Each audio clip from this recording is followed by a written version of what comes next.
Hey folks, Dave Temple here with a quick message about some exciting things coming to the Thriller Zone between now and the end of the year. First of all, our upcoming guests include Robert Dugoni, Steve Urszenyi, and Jack Stewart, all of whom are making a return visit in November. Then in December, we welcome New York Times bestselling author Danielle Trussoni to the podcast with her masterful thriller, The Puzzle Box. You're going to love it. As well as enjoy a visit by our good friends David McCloskey and Adam Hamdy on separate podcasts. And as we have in the past, we wrap the year with the Dave and Tammy Year-End Extravaganza, a surefire way to welcome in the holidays, say goodbye to this year as we welcome the new year. Finally, a quick reminder, if you have a book coming out in the new year, do yourself a favor and submit your ARCs, paper only, sooner than later, as we've been booking up about 3 months in advance. And if you have an interest in sponsoring the show, either in a big way or a small way, contact us at thethrillerzone@gmail.com and do it soon. Okay, now let's get into The Thriller Zone.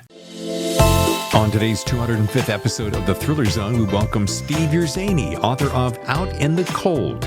If you like atmospheric thrillers with a kick-ass female protagonist, you'll dig this book, and I hope you'll enjoy our conversation as The Thriller Zone begins now. By the way, Steve Urszenyi, welcome back to The Thriller Zone for repeat performance. Well, thank you, David. It's a pleasure to be here. Humble apologies that it has taken us a little bit of volleying back and forth, but, you know, what did my grandmother used to say? The best things are the things you have to wait for, or what is it? Best things in life are worth the wait. That's it. Well, we had scheduled this like 2 months ago, so I know. for in person even. But that was my fault because I had to kibosh my Cali trip, and that kind of put the damper on that one. Yeah, I'm gonna tell you straight up. I had a lot of things planned for you. I hired a camera crew. I mean, we were gonna really pull out the stops on you. Oh no, seriously? Mm-hmm. You made up for it by sending that very tasty single malt beverage. Well, I'm glad you enjoyed that. I broke it open with my brother-in-law who came in last weekend, and I said, I don't know what we were celebrating, maybe just haven't seen him for a while. And I'm like, oh, I've got just the thing, thanks to my good buddy. Yep. And damn, dude, that is nice. I've never had it, but it looked nice on the website, and I thought, what better than a little Canadian maple syrup to send to my friend David? Maple syrup indeed. Maple syrup indeed, yep. Look, we're here now, and that's all that matters. And I love the fact that we have been able to do this. You're a big fan of the show. You're a big supporter of the show, and I'm always so grateful for all the love that you show us. So thank you. Well, I always love the show. It's a great show, and that's why I wanted to be there in person. It just, unfortunately, my the plans out there fell through, and it would have cost me like $5,000 to come and see you. And though you are worth it, for sure. Here comes the backpedaling, folks. Yeah, Mrs. Yerzaney, the budget keeper, didn't think it was such a great idea. So yeah, no worries. All right, the book is Out in the Cold. By the way, I think I've told you this before. I dig whoever is doing your covers, and I should take this little filter off so I can do this. Yeah, there you go. I mean, totally. Just so good. Well, and look at the spine. Like, here's the spine. I don't know if you have on mine, on the finished copy. Oh, you got the little dial on the. Yeah, yours is different. It has the graphic of the artwork for Alex, and to me, that's eye-catching because 90% of the time the book's not going to be like this on the shelves. It's going to be like this. So I give full kudos and props to the art department at St. Martin's Press and Minotaur Books because both covers, but that one's a killer. So I'm really, really, really pleased with that. So much I like about it. I'm going to interject a little something. Your website rocks. I don't know the company that does it. I used to endorse a particular website company in the past who we parted our ways. No harm, no foul. Your site, I'm telling you, man, just dials it in so well. Oh, thank you. Well, that's Walden Design, I think, is the name of the company, and they set it up. I got to give a little credit to myself because I do a lot of the tweaks myself, but they start the artwork off, and then sometimes I'll tweak things, and they started the design off, and then I I've been tweaking things. So it's a bit of a partnership between myself and the designers. But thank you. I'll pass that along. Yeah, very, very nicely done. All right. Well, I have many things to say and very little time in which to say it. Now, the last time we spoke, Steve, it was episode 160. This go around, you're going to be up at around 205. Wow. So I think we finished this year with 210 episodes here in our third year, which has been pretty amazing. Yeah, that's, if my math is correct, that's like 70 a year. So well done. Yeah. Well, on average. You know. I love my job. But the reason I bring that up is we were discussing, you were a debut author, and it was Perfect Shot, which it was. Thank you. Now you're back with Out in the Cold, which is another riveting read. And I'm telling you, man, the accolades on this, and I was actually chatting with our mutual friend Ryan Steck this morning. Mr. Real Book Spy and I have struck up quite the friendship over the last year, and we're huge fans of one another. He's a huge fan of yours. I was reading, and I reached out to him. I said, dude, this is a great, let me just read it for a second. In the world of espionage and high-stakes thrillers, few authors can match the adrenaline-fueled intensity and pulse-pounding action of Out in the Cold. Yeah, Ryan is a hell of a dude, and his books are great, and his website is one of the most authoritative in the business, so that's truly high accolades. Yeah. I'm very, very appreciative of that. So I'm going to toot your horn one more time. Thank you. And here's why. These are guys that I really, really admire and respect, and I like. They're good guys. Simon Gervais, Yerzaney, delivers another electrifying world-class thriller, simply a jaw-dropper. And we're going to wrap this up with Jack Stewart, who was out here recently and is going to be on the show very soon, brimming with action that grips readers from start to finish. So, folks, in case you're wondering, Out in the Cold is a must-read. So with all that, I want to ask, what has this year been like? I mean, between the accolades, I've been watching you on social media when you're not riding your motorcycle over the world. Well, life is great. First and foremost, I'm a happy camper. I'm writing full-time. I'm working on my third Special Agent Alex Martel series. So that there's been no official announcement. We just haven't made one for some reason. But officially, I signed a contract with St. Martin's Press, Minotaur Books again, for a third installment of the series. So that's coming, and I'm wrapping up writing on that. As you know, putting another book out and then working out a deal for yet another book, editing. It's been a whirlwind. Perfect Shot was nominated for 3 literary awards. Wow. Which I'm so grateful for. And as they say, and it's true, it's an honor to be nominated. This year I had the misfortune of being nominated against, if you want to call it against, alongside with I.S. Berry, Alana Berry, The Peacock and the Sparrow, a fantastic book, a great read. I have no ill will towards her for, beating my pants in the International Thriller Writers Best First Novel Award category. She's been taking home so many prizes. So, but yeah, just to be nominated for multiple literary awards has been a thrill. And I'm enjoying going to the conferences, Thriller Fest and BoucherCon. So it's been great. Yeah. A lot of fun. I want to take 5 seconds here on I.S. Berry. Alana, I got a chance to meet her. Let's see, it was BoucherCon San Diego. That would have been last summer, I believe it was. Mm-hmm. And I was doing little, I would call micro sets where I was interviewing a bunch of artists back to back there at downtown San Diego. That was the first time I'd met her. I had just started reading her book, and I didn't have enough time to fully prepare, but I was instantly taken with her graciousness, her kindness, her affability, her like, I'm just writing a book. And that book is probably, and I don't think I've given it the accolades that I need to give it, easily in the top 10 books of this year. Peacock and the Sparrow, just stunning. The book is unassuming. It kind of sneaks up on you. It's just a quiet little literary work of spy fiction, and it kind of matches her personality. So it's a terrific read and by a great writer. I want to cut to the chase about Out in the Cold. So I'm curious. Let's do this. Let's just shoot out of the gate and give me the story. Because Alex, I could talk about Alex for a while, and I've got a couple of questions for you. So what's the book about? Well, the book is, if I go by sort of the the copy, the ad copy. It's a book about Alex being thrown back into a world of deception when a series of attacks threatens to ignite World War III. You know, someone's tampering with the NATO alliance and picking on little NATO, which is now it's the second newest member of the alliance. And who's doing that? All fingers are pointing at Russia. It's a conspiracy thriller, a spy thriller.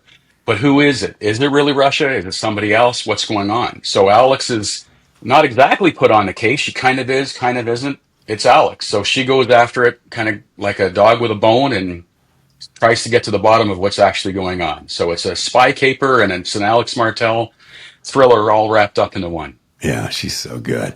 I am curious, mainly because you and like me and several other dudes who write thrillers chose to have a female protagonist. And what was behind choosing a woman, Alex, to be your ass-kicking special agent?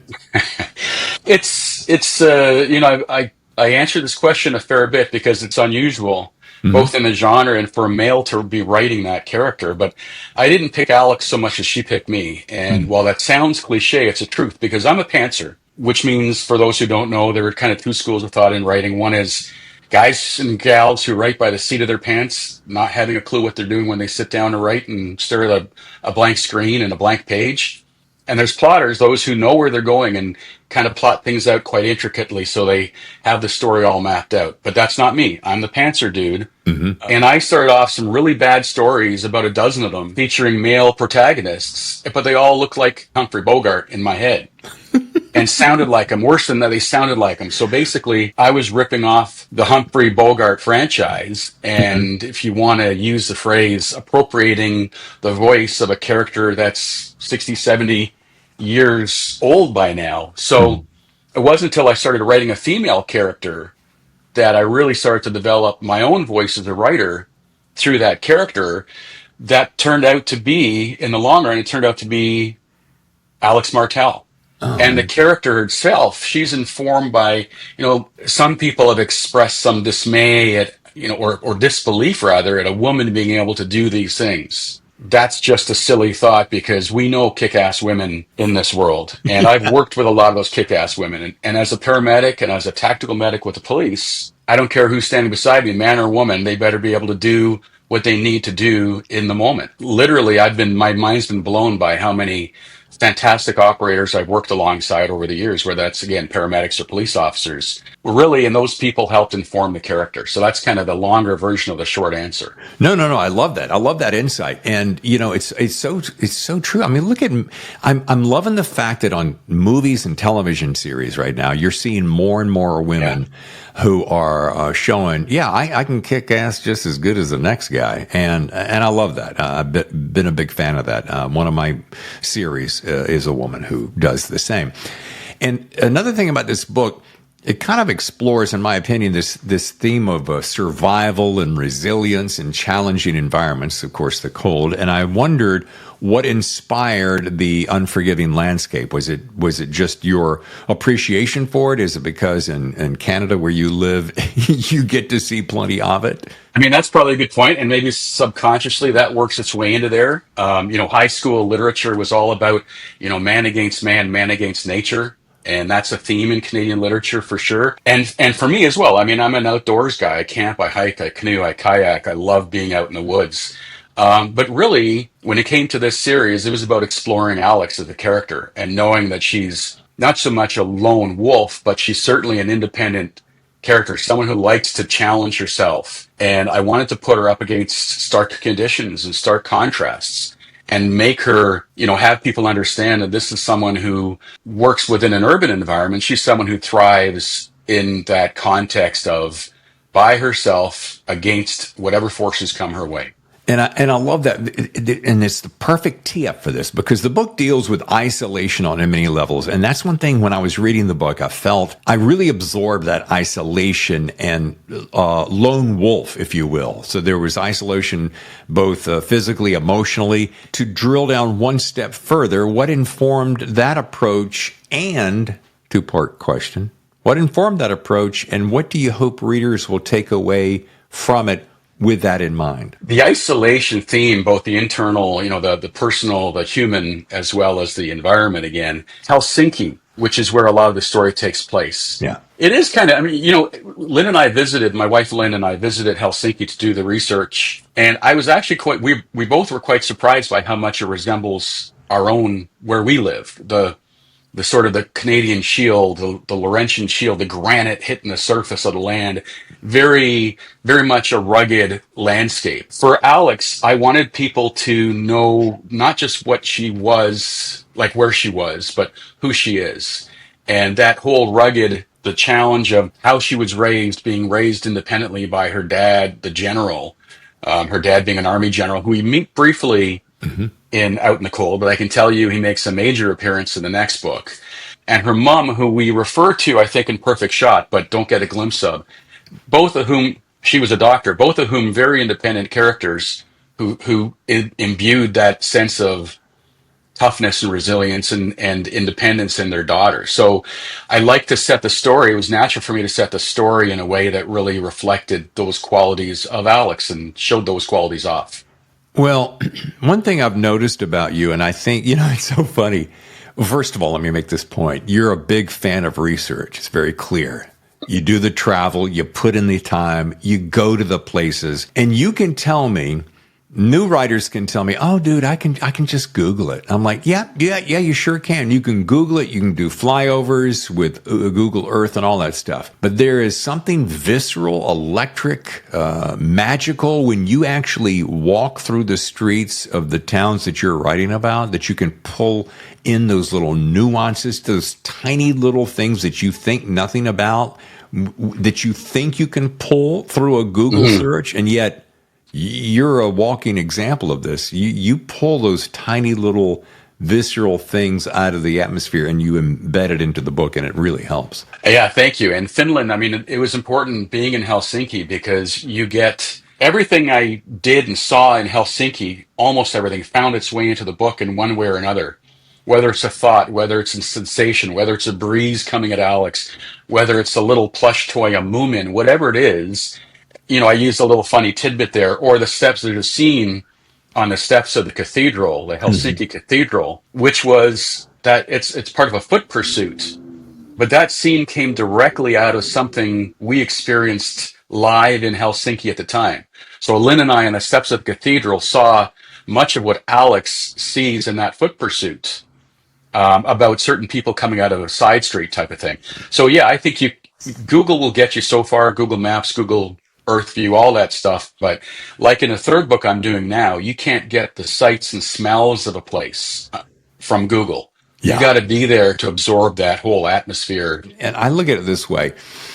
If research, in my opinion, research can be easily half of the story, meaning that fuels your impression of the area and, again, fuels the little nuances. So, yeah, if you just want to sit down and talk about generic New York City, yeah, okay, you can probably nail it. But having written a couple of my first books, living in Manhattan and being able to sit at a diner and with the windows open and be able to share the sights and smells and sounds of the city. I don't know. I'm a big, big fan. Listen, back to the accolades on the book cover, and you're being compared to classic writers. So I'm wondering, in that comparison, do you list for me some of the authors that have heavily influenced you? Because I think that's going to tell me a lot about Steve. Sadly, we recently lost one of my biggest influences, Nelson DeMille. Oh, yeah. Who was a terrific writer. And I found the John Corey series 20 years ago, whatever it was, and consumed everything after that, whether it was John Corey or his John Sutter character from the Gold Coast. I learned so much from his writing and his writing style. And I hope that finds its way into my books. And even to the point where I try to use in almost every John Corey story, Nelson DeMille story, he would use the phrase apropos something, apropos this. And I always loved that because it was kind of in the middle of nowhere, and he would use this kind of puffy saying apropos, which just sounded so bougie, but knowing Nelson DeMille from reading about him and knowing his books and his characters, not bougie at all. But I love that. So I try to put apropos of something into my books now. Yeah. But there's Nelson DeMille, there was Tom Clancy, of course, and Robert Ludlum. These are the greats I read going back to the 80s and 90s, as well as, the Eric von Lustbaters who took over some of the series and wrote their own stuff, and Frederick Forsyth, and, going back to my dad's days, John le Carré. And so I tried to read broadly of the greats. And of course, these days you've got more greats who've both written their own series and taken on series of others. So the Mark Rainey's, Simon Gervais with his writing, Jack Stewart, who's become an influence. He's a friend of mine, and he kind of started after me. And look at him now. He's soaring, figuratively and literally. Yeah. Because he's so good at taking on and just making thrillers his own in his own unique genre now. So these are kind of all my influences, past and present. It's so funny and so coincidental that you'd pull those three names up, because I learned of Simon Gervais probably into my first or second year of the show, and did not know of him very well. Come to really respect his talents. Mark Rainey, probably one of the biggest, best writers doing it today. I mean, I would venture to say that he's at the very top of the game with The Gray Man. And then Jack Stewart, like you said, I read that first book and I'm like, hey, Jack, nice job. Then he comes around with the second book and I'm like, Jack, what have you been doing? He goes, I've been working. I'm like, it's very obvious. And then he was into town recently and we sat down for brunch and he told me what was on his plate. And I was like, holy bananas. I'm like, dude, nobody's working as hard as you. So yeah, big accolades. And you've named some of the biggies. But I'm telling you, without blowing smoke up your skirt, and I probably would say this if you weren't in the room, you're going to be up there, right there, dude, with all those grades. Yeah. Thank you. Appreciate it. I do want to say, as we kind of start wrapping, one of my favorite things is we wrap the show, and I don't know that I asked you this in episode 160, because I'm not even sure I was doing it back then, but best writing advice. Now, before you do that, I'm going to tee this up. You brought up Pantser and Plotzer, which Chris Hoddy and I are a mutual friend. We laugh about this all the time because those two phrases get used all the time. But do you find that, and this is something I meant to ask earlier, did you find yourself trying at one time to do outline and then it didn't work? Or did you just always say, you know what? I'm flying by the seat of my pants. I'm hoping the muse is going to show up. I've got the imagination that it takes, and I'm just going to roll with it. Yeah, the Simon Gervais, who had multiple projects going on at one time, suggested to me I try to be more of a hybrid between a plotter and a pantser. Mm-hmm. And I tried that with book 2 and failed miserably and had to literally delete the first 80 pages. Wow. And start again. So I've tried plotting. It doesn't work for me. Now the best I can do is give a synopsis of what I think the story is going to be. Because my publisher, when when they want to hire me to write a book, basically, which is what they're doing, they want to know something about the book. So I do have to do a little bit of a synopsis for them initially, but by no means it's not extensive. It's like 2 or 3 paragraphs of what I think the story will be. And then as I start writing it, it may or may not deviate from that. So I just have to stick with the pantsing side of it. Wow, you're telling me that you can sell a book on 2 to 3 paragraphs? Yes, sir. Yeah. Bravo. Thank you. So far, so good. All right, so I want to now drill down on that best writing advice, because I know you got some. Well, I'm going to give best and worst. Okay, yeah, let's start with worst. Okay, worst is write what you know. Don't write what you know. Yeah. That's so boring. No one wants to hear about my life as a paramedic. I mean, maybe there's some good stories out there, but sure. Don't write what you know. Being a writer means stretching your literary wings, your imagination, and going places people don't go. Write what you know. So does that mean people who write about serial killers should go ahead and participate in that? I don't think so. So never mind that advice. Don't write what you know. And then the best advice I ever got, which I give credit because I dabbled in writing for years and I stopped because I hit a wall and I wasn't a plotter, and people said, well, then you're not a writer. If you're not outlining, you're not writing. But it was years after that I met some people, some showrunners of a TV show, who said to me when they knew I wanted to write, they just said, Steve, if you want to write, just write. Yeah. So the best advice to anybody thinking about writing is just do it. Don't worry that you haven't got enough words in your mind to put on the page. Just start writing. Put words on the page and the words will flow. and the ideas will flow, and they'll spark other ideas. And if you're a plotter, it'll help you plot faster. If you're a pantser, it'll get you from one chapter to the next pretty quickly. So just right. I so applaud that and back you up on that because, people who go, oh, I don't know if I've got a really unique, exciting idea. I don't know if this has been the case with you, but I can't tell you how many times I've sat down and I've done this as an exercise. I said, you know what I'm going to do? I'm going to sit down. I'm going to find 2 or 3 words out of the clear blue. I'm going to come up with some little piece of an element of a story.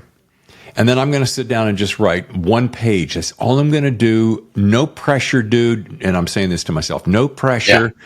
Yeah. And then all of a sudden, it's amazing what magic will appear. Magic being relative.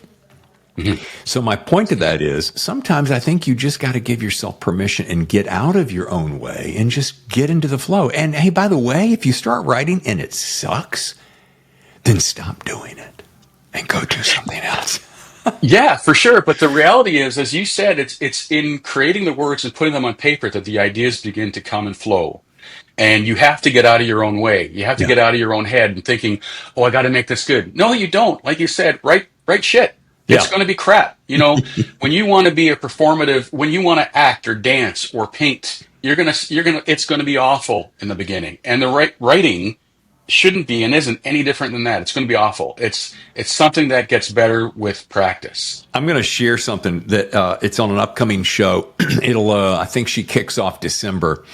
Danielle Trussoni was on the show. We recorded it already, and she had the best thing. She goes, I have some friends who do marathon running. And she goes, and they spend quite a bit of time getting in shape, practicing their craft. She goes, why do we think that of course the athletes, they got to go put in the miles and the time and figure the diet and so forth to become a good runner?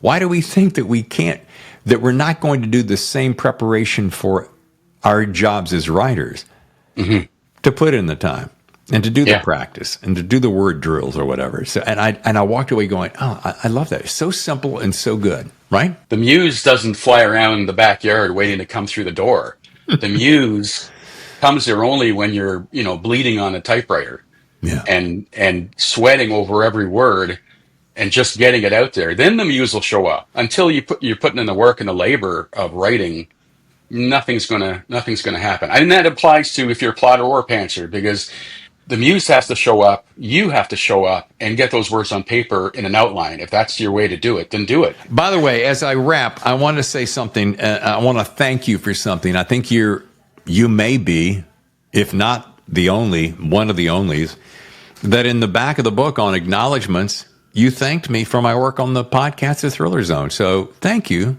for that. Oh, you're very welcome. I mean, where would we be without... These days, it's hard to get the word out. It's getting more and more difficult in some ways to get the word out. And it's our friendships and relationships and these opportunities to spread the word that we only get access to through the people doing great podcasts and shows. Not only that, you're not just giving me an opportunity to present myself, but I'm getting a chance to learn about other people and hear about what they're doing and hear your story. So it's all, it's very much about partnerships and relationships and helping each other out. This is a business of relationships, and we're lucky to be in it. So thank you. Yeah, well, thank you. And you know what? It is true. It really is a business of relationships. And Ryan and I, to refer back to Ryan Steck, we were talking about this morning, that it is all about business relationships. Yes, it's a business. Yes, it's relationships. Yes, it's art. Yes, it's craft. But really at the base core of it, it is a business. And if you're not running your business, if you're not treating this like a business and, it's a hobby, well, good luck, in my opinion. Good luck. You got to treat it like a business. Well, folks, the website, if you want to learn more, is steveurszeney.com. If you're wondering how to spell it like I did the first few times, I'm going to put it right here on the screen so you can't miss it. But again, a beautiful site, beautiful book covers. And I know you hinted at it, Steve, but as we close, give me a little sneak peek. You're a good pal here at the TZ. What's next? So Book 3 is Alex at it again. We met her dad in book 2 and Out in the Cold, and we have an opportunity to see Alex and her dad go off on a safari. So they're in Africa on a safari, and things go awry. So lo and behold, they find themselves in some mischief, and the next day, Alex's dad goes missing. So now Alex and company, and you know who I'm referring to, they need to go find her dad. Why is he missing? Who took him? What's the story behind the story? And what kind of heck will Alex be raising to get her dad back next fall? Next fall. Okay, good. Well, we wish you the best. Once again, so glad we connected, and thank you so much for your time, Steve. Thanks, David. Pleasure being here as always, and look forward to seeing more episodes of The Thriller Zone with David Temple. Ooh, so nicely done.